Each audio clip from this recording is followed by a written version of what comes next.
this is one of the first events for some time that I've been able to attend in person, and it's wonderful to be talking to people face to face.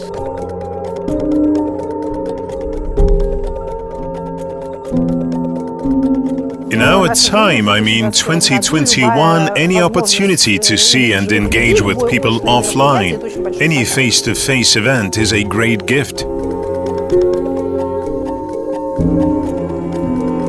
We need is to promote media literacy, and we need from early stages of education, starting teaching children how to navigate in this very, very challenging digital world.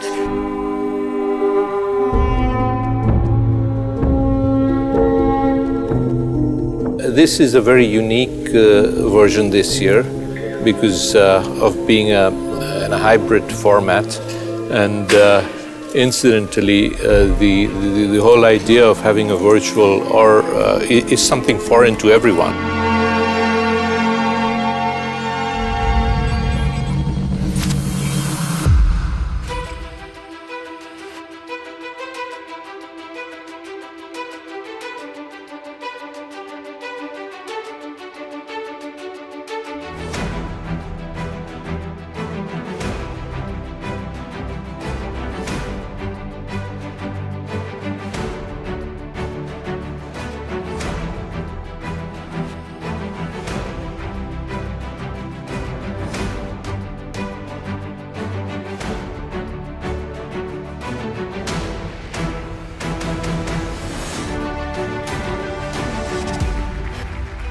The event's relevance dictates these sessions' agendas. From year to year, hot disputes have unfolded at the Eurasian Media Forum, focusing on the most burning issues.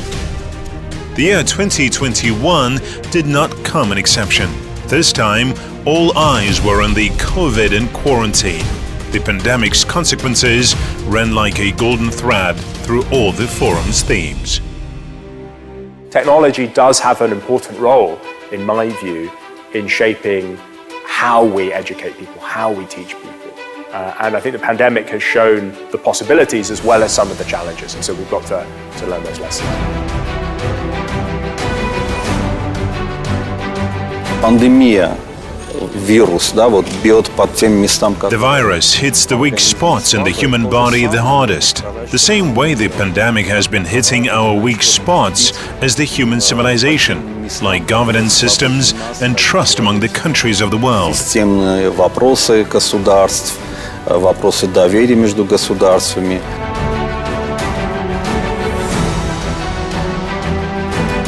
Critical thinking is important because it is a skill of the future.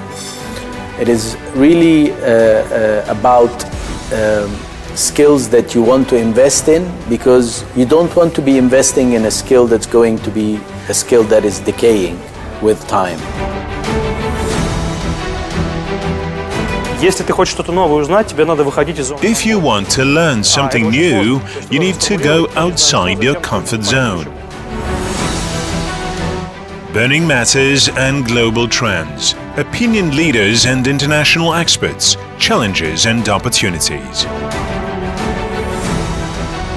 Kazakhstan, Nur Sultan, September 2021. The most important media event in Eurasia, the 17th Eurasian Media Forum 2021, in search of new meanings.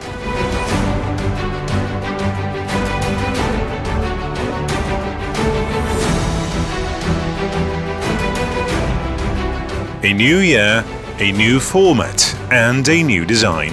Technologies are changing, yet the tasks remain the same.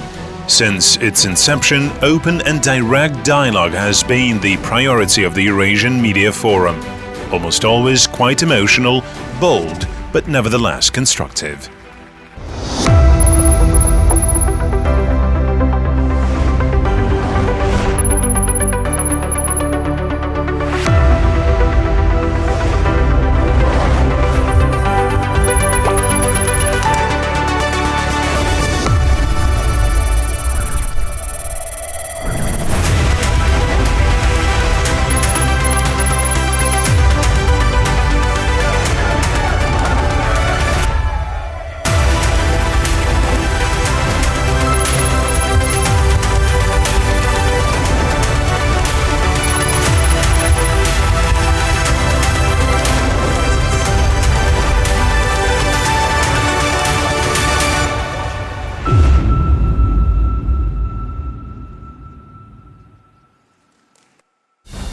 Пандемияға байланысты шектеулерге қарамастан, Қазақстанның астанасы Нұр-Сұлтан қаласына арнайы келген. Despite the restrictions due to the pandemic, I welcome all the guests who were able to come to the capital of Kazakhstan, the city of Nur-Sultan, as well as the participants who will join our forum online.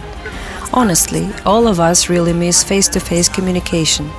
Today, the online format has become most effective, but it still cannot substitute live engagement with the audience. We have waited for the event for 2 years. For these 2 years, because of the pandemic, we have lived in anxiety and fear. Many of us have lost our loved ones. Despite these difficulties, we have gathered together today. I declare the Eurasian Media Forum open. Welcome to all. Krimbek Kusherbayev addressed the forum's guests with a welcoming word on behalf of the first President of the Republic of Kazakhstan, Yelbasi Nursultan Nazarbayev, and President of Kazakhstan Kassym-Jomart Tokayev, highlighting the forum's successes, broad influence and high profile that it has gained in its nearly 20 years history. The forum presents an excellent opportunity to discuss the trends and respective approaches. New realities pose new challenges to the media sphere, and our future depends on how we deal with them. Digitalization has significantly accelerated. The audience's habits and preferences are rapidly changing. New formats are emerging. Social media are gaining popularity as information sources. The world of today is in a state of turbulence, and this is the reality we live in. The Afghan crisis, the pros and cons of the sovereign internet, the future of the labor market, and education after carpet automation, the new world order and green technologies. The forum's organizers have not forgotten about thematic discussions. This year's sessions, Lots of Information, Little Truth, and Media and Technology 2021 Trends turned out especially productive. Главные угрозы сейчас это The main threat today is the loss of confidence in journalists in general. Now many can get information wherever they want. Not only from the traditional media, and very often they don't care for verifying the information's objectiveness. Они заботятся о том, чтобы убедиться в объективности. The dark side of the internet and why it's dangerous. I'm not the only person, and I do see the benefits of the internet, so I don't want to present myself as a Luddite, as someone too darkly pessimistic. But I am concerned about how the digital revolution is making us less well-informed rather than better informed. There is no need to ban the internet. Instead, we need to teach people how to properly utilize it. The same is true for both children and adults, teaching them of perceiving criticism as normal, understanding what haters are, and in general not reacting to negativity. Journalist job, very, very difficult job, and journalists are really, really important part of any society because they always try to bring out the truth and help people understand complex subjects and make it simple so that people understand them, and so it's actually information is actually freedom. If you have good information, then you know what you need to do and you can make choices. We know what's new reality about. New reality means that the young people are watching less and less, and not only shares and numbers are declining, but the duration of time the young people watch and listen. Global ratings leaders, the strategies and secrets of their success.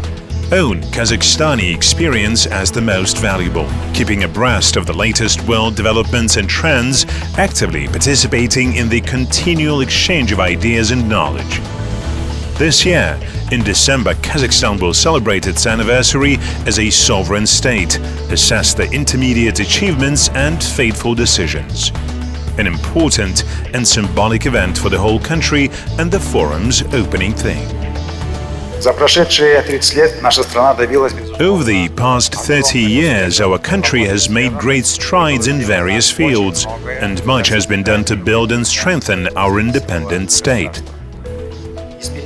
From a peripheral former Soviet republic, Kazakhstan has transformed into a recognized and respected sovereign state. The state which now stands firmly on its feet, the state with a confident outlook. Kazakhstan today is an independent state making a significant contribution to international security and global development.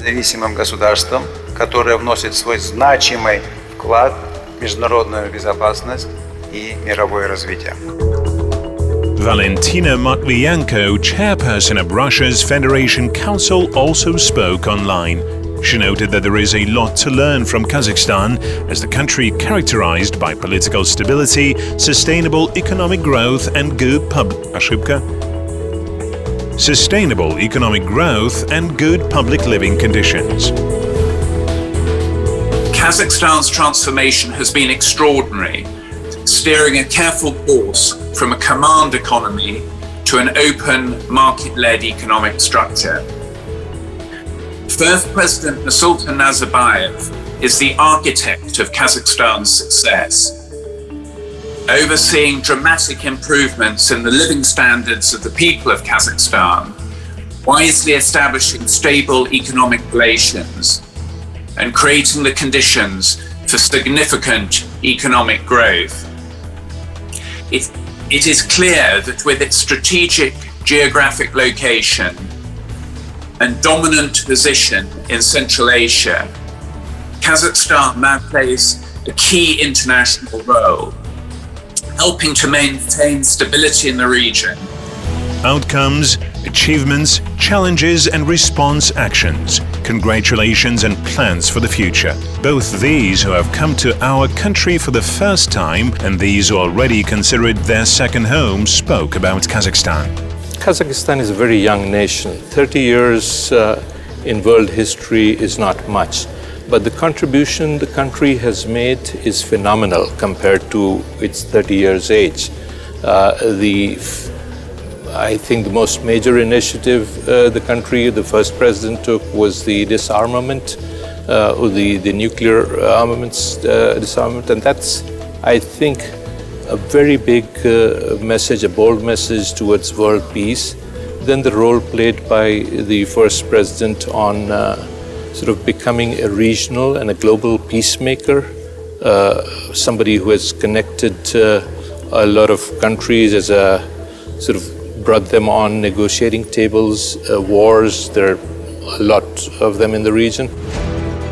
Speakers' statements immediately went around the world. Journalists from over 20 countries were covering the forum, many of them online, complying with the new reality and new rules. Live streams, web interactive sessions, live surveys and polls. Impressive possibilities. So another question from online. Economic, technological and analytical publications, articles and live reports. This year, journalists from any industry had plenty to do. The day before, 2 parallel broadcasts, 2 halls, dozens of speakers and thousands of viewers around the planet. The Afghan crisis, building strong Kazakhstani brands, the union of Turkic-speaking media, 3 round tables, the innovative format of the previous media forum that has already proved itself not only an effective expert dialogue platform on hot-button issues, but also a networking venue fostering fruitful collaborations. First of all, the Eurasian Media Forum is a huge project with a rich history. It was on its sidelines where many of our colleagues met each other and launched new projects. A journey starts with a first step. One of these speakers today rightly noted that the very first step is here and now, when we get acquainted with each other. It all starts with personal contacts. For instance, after lunch we will meet with the Azerbaijani delegation to talk about specific projects in the future. Thus, such events are extremely instrumental, especially now amidst the pandemic, when the opportunities to communicate physically and see each other face to face are scarce. In the hall nearby the already traditional masterclasses, 7 top speakers, real stories, interesting cases, an alternative look on familiar things. Here, Olga Sharatuta is explaining the concept of intellectual volunteer. Next door, Beksultan Kazibek shares the tools for launching social projects on entertainment platforms. Плюс, конечно, можно искусственно создавать тоже тренды свои. One of the most influential reporters on the planet, Clementine Malpass. Stories are how we understand the world. We teach each other stories, tell each other stories all the time. Clementine has spent most of her career in countries suffering from conflicts and wars, telling the stories of ordinary people. Her footage of women's prisons in Afghanistan had led to the release of 2 innocent women, one of them even receiving the presidential pardon. Angelina Jolie I've worked with quite a few times. She's great. She is very much about the people and their story. She doesn't want it to be about her. She wants to make sure that the story stays with the refugees. She's very passionate about refugees. She's very passionate about getting the story out there. Having her in the films allows the film to get a wider audience because people want to see what she's up to, and that enables the refugee stories to get out further. So I think she's very good because she's very passionate about the films, about the refugees.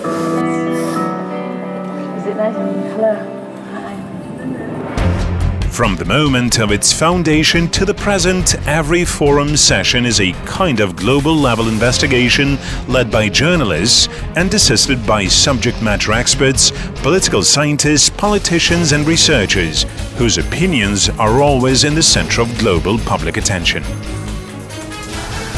One of the forum's themes is how the pandemic has changed the world. To begin with, the coronavirus is not a new threat to the world. Previously, there were plague, smallpox and even anthrax outbreaks. Yet it was for the first time that the pandemic has gained such an overwhelming planetary scale. Has changed the entire world, has affected all the spheres of life and industries as well as governance. Most importantly, it has affected each and every one of us. The world seemed to have been put on pause. Chaos, panic, lack, or quite often too much of information. It is already evident that the coronavirus pandemic has exacerbated current geopolitical and social problems and caused irreparable damage to the world economy. How long-lasting the effects of the pandemic will be. And I think this is the crucial issue. And on that, we still have to see. But at the same time, we have also to distinguish where the pandemic triggered very important changes and where the pandemic only accelerated some of the trends that were already there. And I think that mostly of the effects we are now witnessing are really a result of an acceleration of trends that were already there. An unexpected turn in the discussion. Mikhail Favorov pointed to globalization as one of the causes of epidemics. However, Favorov also had good news. In the near future, the COVID will lose its strength and stop killing people en masse. First of all, virus will try to adapt itself to us by the mechanism which is known to be in the nature for millions of years, and sooner or later that virus will become much less dangerous, much less damaging, much less and much easier to circulate. That's what usually happens with viruses. So, as my prediction, and I published this model several times, the 23 we will meet the new year without mask. That's what I'm saying. let's leave to the 23. Panel session as a miniature world, opinions, assumptions and debates. What the world definitely wants in the future are accurate forecasts, yet the experts warn of the importance of keeping the balance. This is exactly what the future generations depend on.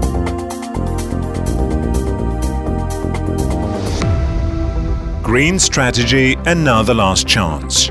Technological breakthroughs and innovations making human life easier for many decades have been all accompanied by environmental degradation. How bad the things are and where is the way out? I think the worst case scenario is happening now. I don't see how it can get worse for a Pacific nation. But if we talk about looking decades into the future, well, we seem to be on an unwavering path towards 3 to 4 degree warming, and that sounds like an abstract problem, but if we put that into a metaphor of the human body, if I had a temperature of 2 degrees, I would be struggling to think clearly now and be on this stage. And if I had a temperature of 4 degrees, medicine calls that hyperpyrexia, and I'd be just 1 day, 1 hour or 2 away from death. So if we have a planet that's on track towards 4 degrees, this is a problem which will in the end be universal, and these issues like the German floods and all these particular issues will affect everybody systemically. Who is to blame, and most importantly, what to do? Critical temperatures, melting glaciers, catastrophic forest fires, droughts, hazardous emissions into the atmosphere are all among the global challenges that countries should respond to collectively. If not us, then who? If not now, then when? The session generated a huge interest among the online audience. Dozens of questions and ideas. Question from online is, who do you think is more responsible for pollution, individual people or the government? Yes, I don't think we can point the fingers at any one person. I think we all need to look at our own plastic footprint, for example, our own pollution footprint, because each person can make a difference, whether you're part of a corporation or not. If you're part of a corporation, you still have a voice and there's something you can do. What we don't want to do is say, oh, it's that particular big corporation there, because that lets us off the hook, and none of us should be off the hook if we are part of the problem. And if we are part of the problem, we can be part of the solution. It's a jigsaw puzzle that needs to fit. And as long as all of us take responsibility, whatever level you are, whatever job you're doing, that's how we'll turn these things around. From the green world to the virtual one, no less frightening and ambiguous. A powerful information block from the forum's organizers. The 21st century. 30 years ago, no one could have imagined that the media would become weapons. In search of high quality and objective information, journalists themselves increasingly become victims.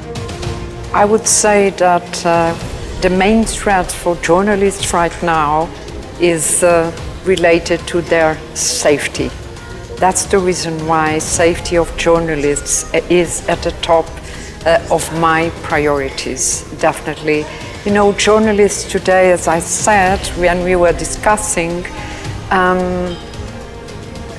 are in a way threatened not only by, as in the past, by officials, by authorities, but also by the public in general, which is quite new, which is, and it's very related to disinformation, to a distrust on media, saying that journalists only say lies, that there is no truth in the media. And so, you know, all this creates a terrible atmosphere that is very dangerous for the journalists. At the same time, when I say safety of journalists, I'm not only mentioning the physical safety. I'm mentioning also legal safety. A lot of the time, it's not that the media has become worse. I mean, in some cases it has. But many channels are still good. The problem is people are seeing the media through different eyes. There is an expression called bias confirmation. We all have it. That is, when you have a particular opinion, you look for media that confirms that opinion, confirms your bias. It is not rare that journalists themselves provoke rogue situations. In pursuit of shocking facts and hot news, they actually mold today's information field. Fake news have become a new reality enveloping all of us. The expert statements do not give hope. Information consumers do not have time and often do not wish to filter the data. This contributes to forging a favorable environment for fakes. The expert statements do not give hope. Information consumers do not have time and often do not wish to filter the data. This contributes to forging a favorable environment for fakes. We just have to accept that there have always been many uneducated people who believe without verifying. The only difference is that previously they were somewhere far away and we didn't notice them. Now that the internet has appeared, it has brought all this mess out onto the surface. Every person has an opportunity to speak up. His or her opinion is valuable.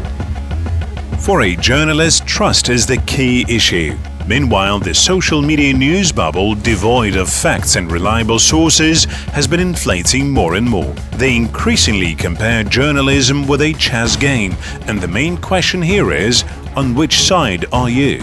Хотел бы сказать, во-первых, что фейки были, есть и будут всегда. I think that fakes had existed, exist today, and will always be there. Broadly speaking, all large media outlets use fake information. These owned by the state for the benefit of governments, these privately owned for the benefit of their owners and sponsors. These are the two sides of one coin.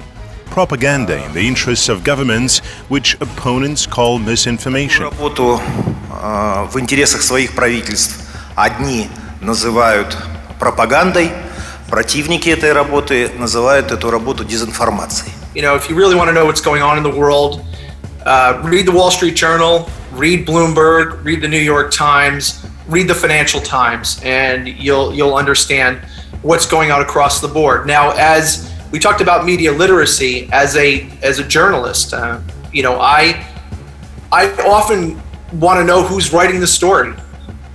I read the byline. I mean, I study the newspaper, and most people don't. But I think we do need media literacy in the schools and teaching young people from the earliest time of their education how to determine what is real, what is not. And then we need like a generation of young journalists to get into the business and to practice more and more responsibility. In addition to fake and unverified news that have flooded the internet, there is another global issue: public opinion manipulation. Many experts agree that in the coming years, the greatest danger will be posed by threats associated with cybersecurity failures and digital power concentration. Today, cutting-edge technologies are utilized to commit crime, incite hatred, disseminate false information, and exploit people. Business and governments should seek new partnerships to ensure digital accessibility without compromising technological progress. Базово это демократизирующий процесс. Демократизирующий процесс совершенно не обязательно, что называется, хороший, да, или там, не знаю, выгодный для всех или позитивно заканчивается. At its heart, it's a democratizing process, and it is not necessarily good or beneficial to all, or even constructive. Social and political processes never end. They only evolve. The peculiarity of modern democratization is that it has been engaging in the information exchange the people who had not been heard or seen before. This generates and creates the impression that we are living in an information chaos, that a bunch of nonsense is articulated, that any opinion is heard like any other, regardless of whether it is expert or ignorant, and that anybody, so to speak, can contribute to the discussion whatever he or she wants. As the result, conspiracy theories spread. And then it becomes impossible to convince people to vaccinate or that climate change is dangerous, because people listen to everyone and no one at the same time. As an educated person, I of course am interested in preserving the hierarchy. The hierarchy when a person with a scientific degree has more right to speak and be heard than some hyping TikTok or a singer. In addition to selfish interests, we should not forget about rationality.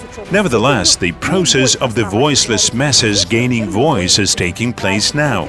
It's discomforting, yes. Is it dangerous? No doubt.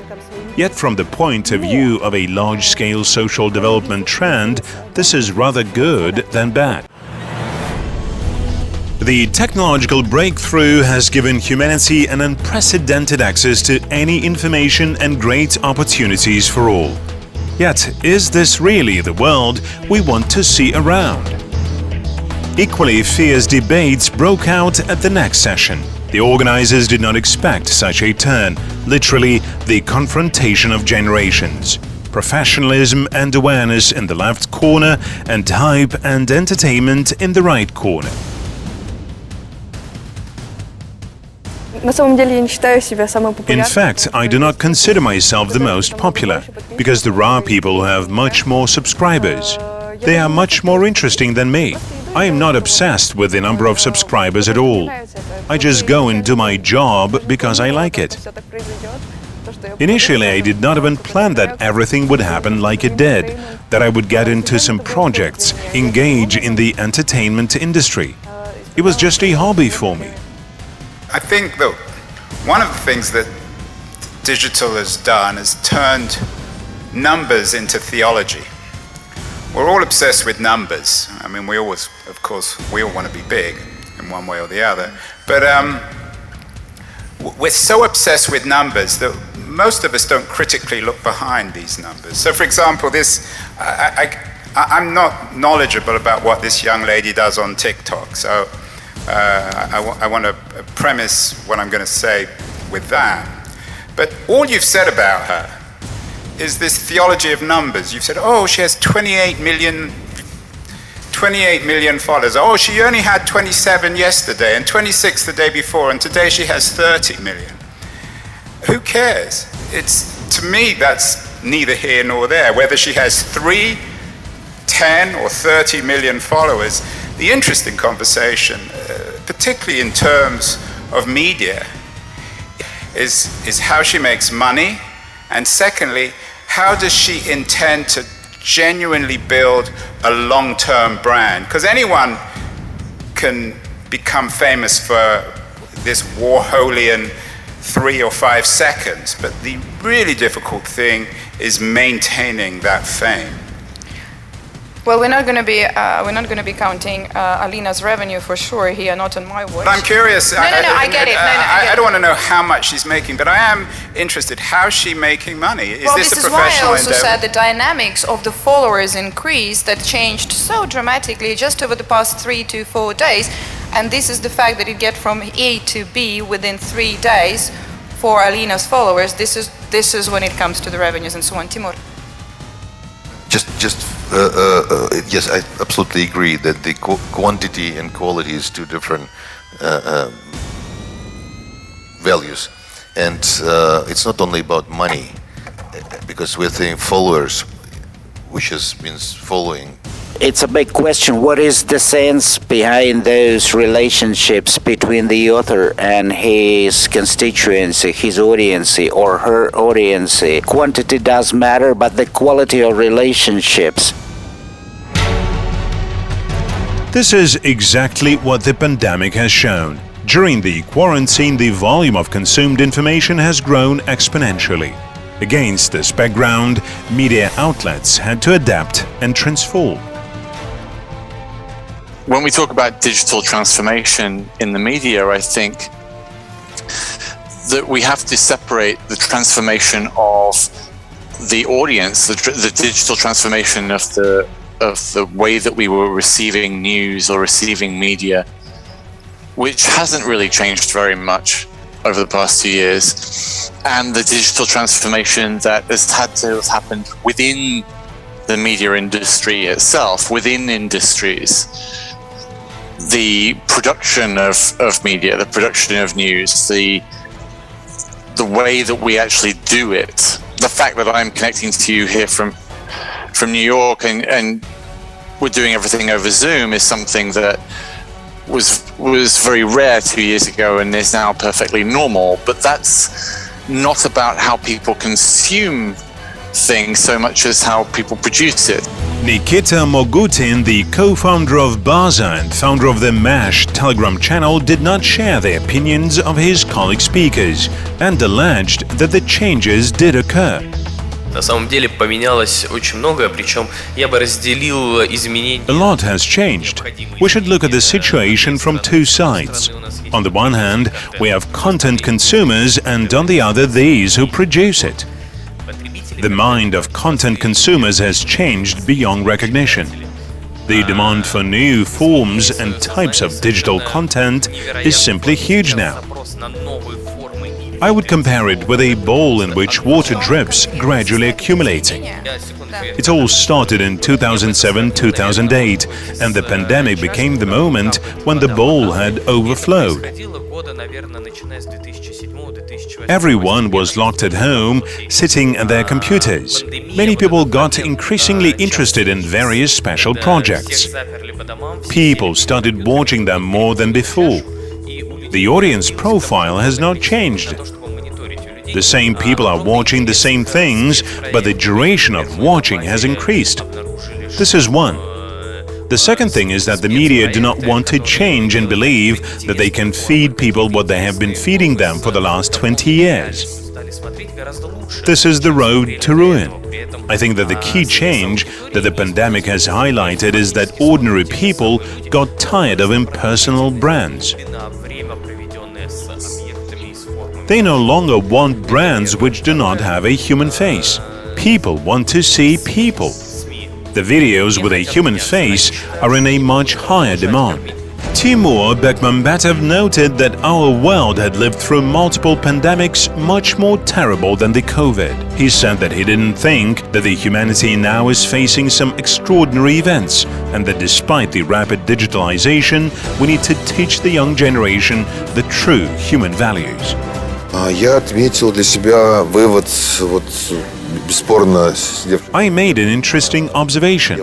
Alina Kim, who sat next to me, feels like a fish in the water in her digital world, and here unexpectedly she was uncomfortable.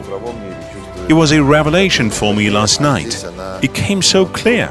A generation of people has emerged for whom existence in the digital world feels normal.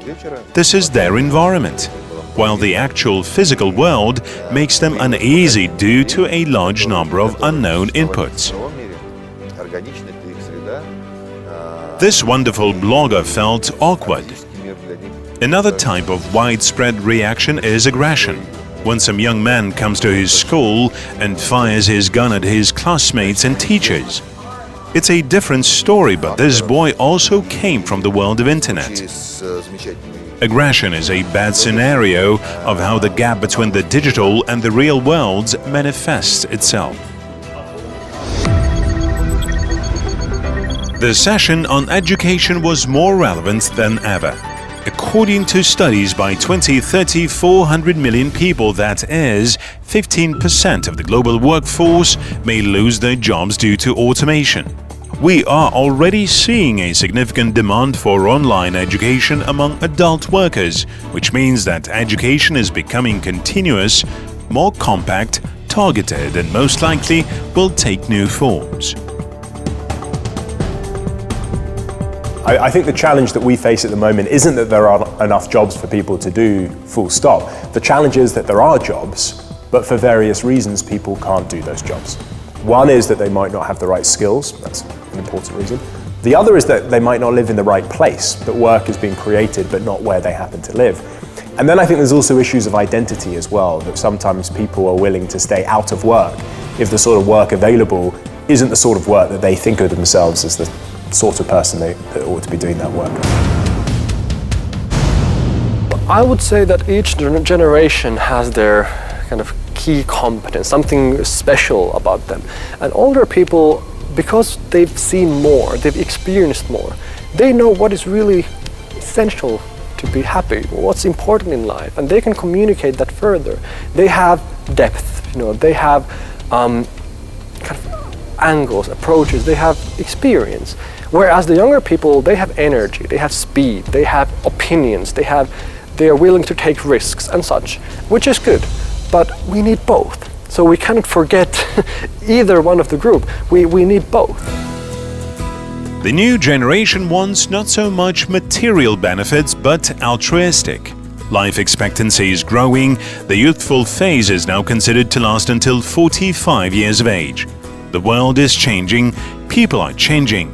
The values of these people are likewise changing. In order to keep pace with the ongoing rapid changes, it is necessary to review the existing approaches to education and retraining. It's really hard to say what to add to a curriculum, because in order to fit to what I think is important for the education system to look like, and as we've discussed previously, I think it needs to change at a more fundamental level. However, I've been lucky enough to have the experience of going to schools and universities and colleges across the globe and getting to take a look at how they do things there, as well as specific institutions and academies, and sort of get some experience as to how education happens in different places. Some of my favorite experiences include going to a school in Amsterdam, and while I was there, I learned that one of the ways they sort of work with their children is not only do they have, of course, their regular classic subjects and tests and things, but they also have effectively these sorts of sessions where they give their students sort of higher level projects to work on, saying things like, here's a bunch of infrastructure, maybe here's some Raspberry Pis, or here's some, technology. Let's build this thing. Let's solve this problem. And instead of, hand holding the students through every step, saying, now let's open this IDE and write this code. Don't worry about what it does, just run it. There you solve the problem. Instead of making them feel like they've done something, they actually give them that sort of creative freedom to say, get some experience, get some hands-on, practical, real-world experience doing things. Dmitry Sudakov, head of the New Professions Atlas project, said that to correspond to the new reality, the humanity should be faster than the changing world. In 40 or 45 years, this person finds himself in a strange new world, rapidly changing, and he or she is not prepared for these changes. So it's really a problem. So the whole idea of education should change. Whether it is possible, it's a good question, but still it should be a multilateral collaboration with government, with business, with education. So in order to create this ecosystem supporting lifelong learning, lifelong re-educating. Artificial intelligence has progressed on an incredible scale, shifting human capabilities. What skills do we need to keep pace with the rapidly advancing artificial mind? The central issue in skills will be the intelligence that powers the new economy versus the intelligence that powers the old economy. For years, human intelligence had been powering almost everything in our lives. We have recently seen artificial intelligence come in and grow at an extraordinary rate. Now, if you consider that the biggest risk to human beings is being replaced by machines, then you must understand what kind of skills do human beings need to invest in that cannot be replaced by machines. The trendsetters of the world. Here, their opinions are worth their weight in gold. The dialogue platform of the Eurasian Media Forum allows forging ideas, hearing the masterminds from around the world, joining forces and searching for out-of-the-box solutions. My book is called Future Skills, and it's about what kind of competency we should develop for the future, so what will become important. Because we know that machines and computers, AIs, algorithms, they will only take a bigger part in our society, they will do many jobs. So the question is, where do we need humans? And I have a very humane approach. I really think that the soft skills, such as curiosity, compassion, creativity, courage, and so on, will be the core competence of the future. So in the book, I go through like a curriculum for the future, 12 modules, and I explain why they are important and how to develop them. So it's a very good book for young people, but of course for parents too, and teachers. So I would say everybody needs to kind of be ready for future. Whereas during that session the speakers talked about our immediate future, then in the next session it was like it already came. Once it was hard to imagine a robot fully endowed with human features, and the very thought of co-living with them seemed science fiction. With his works, Hiroshi Ishiguro proves that such harmonious co-living is quite possible. My goal is to create this kind of human-robot symbiotic society in the very near future. Especially in Japan, our population is going down to the half of the current population within 50 years. And therefore, we need to have more support by robots, right? So in order to achieve, in order to develop the human-robot symbiotic societies, I have started my project, robot project, in 2000, and I have created these very human-like robots and just cute robots or many robots. Okay, and then just a moment. Basically these robots are very human-like. So why do we need humanoid robots? So my answer is the human has a brain that recognizes humans, and the ideal interface for the human is a human. Therefore, the information media devices such as talking rice cookers should be at least the partially human-like. And conversely, to understand humans, very human-like robots, androids, are needed. This is the very important things, and because of this. So we want to have the human-like robots, and we want to understand humans by using robots. So this approach is formally called constructive science with intelligent systems. So past brain studies have found that human intelligence comprises elements of memory and computation, inference, learning, etc. He calls himself the only professional cyborg and has been living with a chip inside for almost 5 years. Unlike other enthusiasts, Eugene did not it out of mere interest but for the sake of improving the world's cybersecurity. His task is to carefully analyze what it is like to be a cyborg and what consequences such life can lead to, including in terms of cybersecurity. Chairs, they refer to him on the internet, shared his thoughts about what artificial intelligence might bring for humans. The bacteria is born in a certain form and it has a very specific function. If we basically apply the same measurement system to human life, which is a different type of life, we don't have a choice of our form either. Our DNA essentially is a blueprint to our body. So basically, when a child is conceived, it's already pre-programmed how this child will look when he's 40, and whatever he will have certain diseases, for example. And we have an illusion of software in comparison to bacteria, because humans, they typically can learn something. We can learn Chinese, we can learn literature, we can learn how to code on Python, we can learn how to build robots. What's important is to understand that nobody can learn everything, because everybody in this room will die sooner or later, and I guarantee it's going to happen earlier than in 100 years.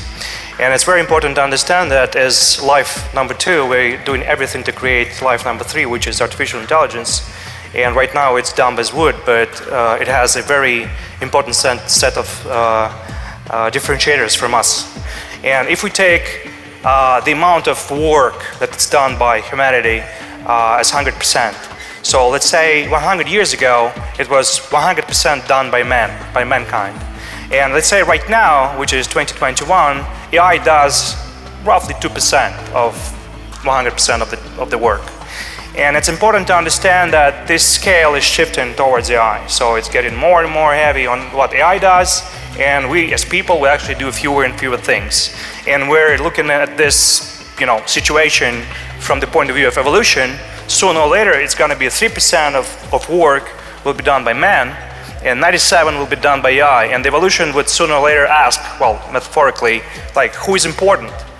Who is important? This species or this, I don't know what it is, like a merge of species and technology. Humanity has always dreamed of magic. We looked for it in alchemy, in religious rituals, in fairy tales, and finally found it in science and technology. Whether it's dangerous or safe, time will only show, in fact, how much of it is left or has the future already come.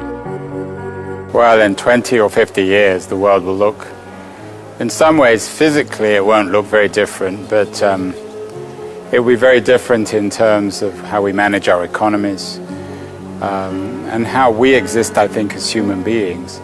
My sense is in 50 years, we will probably have some sort of smart technology embedded in us. So we won't be humans in the way we've always been humans. We will have an element of the smart machine built into us in biological terms. That, I think, will be the most profound change. And our work will have changed dramatically too. Smart machines, smart algorithms will have replaced much of what we do. I'm an optimist, and I hope and I believe that the next revolution will be human revolution. So the more digitalized we become as a society, the more humane we should also become, more empathetic, more compassionate. And if we don't succeed in this, then we have problems. And I think we have already seen those. So mental health problems, burnouts. World is very effective, very quick, very hectic, but people are not doing well. So we have to counterbalance the technological growth with understanding humans, with important values. 3 days of searching for new meanings, 8 sessions, 3 round tables, 7 masterclasses, the new format and the new insights. I'm delighted to be here, and I'm very happy that the invitation was extended to me, and I responded immediately because it's a part of the world I have not been in before, and coming to Nur Sultan was also an experience for me because I'm always interested to see how new cities grow and develop, and I understand that the growth of Nur Sultan is impressive by any standards that you would apply. I'm very impressed. It's the first time I'm participating, but I was really impressed of the quality of the moderator, the panelists. So it was really a pleasure and a privilege to be here today and to have the opportunity to discuss. And I think it's really important to constantly raise awareness on the importance of information, on freedom of expression, on media freedom to our democratic societies. Well, I was here in 2002 when the Eurasian Media Forum was inaugurated. It was a big event at that time in Almaty. But of course, we knew about Astana and experienced how much effort is put into the Eurasian Media Forum. And again, there has to be a kind of approach coming from this part of the world, because without that, you only have the Western media approach or that of Eastern Asia or China or Japan. So again, there has to be something that brings up all these important questions that are in the Western and Eastern world, and there is a place to integrate all these issues. And I think a lot of media experts and people working in media should be thankful for this opportunity. 2020 was given to every one of us to realize how social we really are, how flawed compared to live communication screen presence is. It's a totally different form of interaction and feels absolutely different. Thus, allow me to thank the organizers for their courage. It is clear that it takes exactly courage to hold such a hybrid event in the year of 2021. You did it recognizing all the potential risks, event cancellation, refusals by participants, that something will certainly go wrong and half of the speakers will be on the screen. Yet the forum's organizers dared to do it in order to give us an opportunity to talk to each other in person about so many things. I thank you very much for this. Well, I've really enjoyed my 4 or 5 days in Kazakhstan. I've never been here. I've been struck with the energy and youthfulness and optimism of Nur Sultan and of my hosts and of the guests and of people like you. I'm very impressed with this country, and I would like to return and spend more time exploring it, its culture. It seems to be a country and a culture and a people with a great deal of energy. It's youthful. It is the future. We need venues like the Eurasian Media Forum to be able to generate new ideas and validate them. It is especially effective because it is an international event with multiple representatives from different countries. It is very important for the expert community to meet and discuss issues. I believe we should support such events and such processes. The Eurasian Media Forum will continue monitoring the events as they unfold.